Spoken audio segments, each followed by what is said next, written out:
Well, my name is Dan Hostetler. I'm the Executive Director of Above and Beyond Family Recovery Center. We are a behavioral outpatient addiction treatment center. Don't sweat the small stuff. Wayne Dyer. And I don't think that's rule one, and I don't think he made up rule two, which is it's all small stuff. But just keep cool. Just observe things. Try to stay out in front of it as best you can.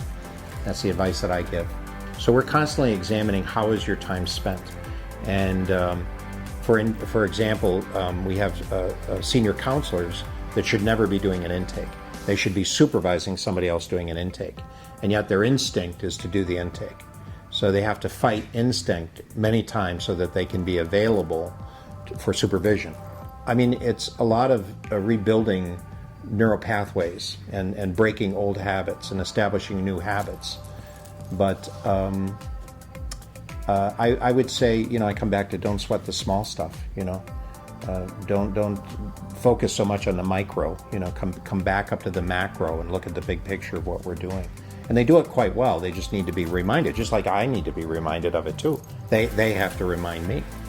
So we have meetings once a week, and then we have meetings once a month with all our clientele. We have about 300 active clients at any one point, and we have a graduation once a month on the first Wednesday of every month at 9 o'clock. So we have a huge assembly for this graduation, and I steal a little of that time to let them know what's on the horizon, what we're looking to do in the future, how excited we are, new things that we have.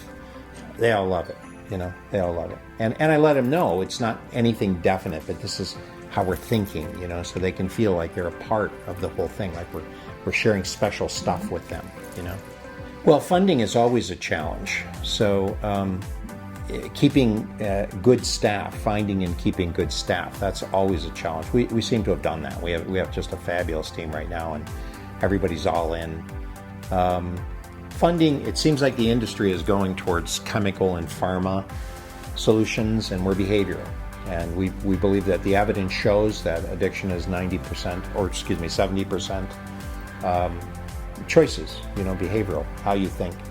And so we're looking at the psychology, co-occurring disorders, mental disorders, psychological disarray. We're trying to assess this and figure out what's wrong.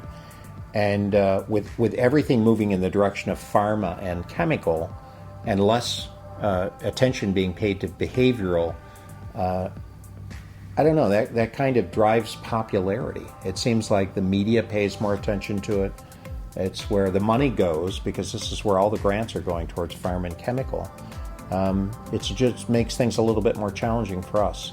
But we're doing fine. We're meeting the challenges.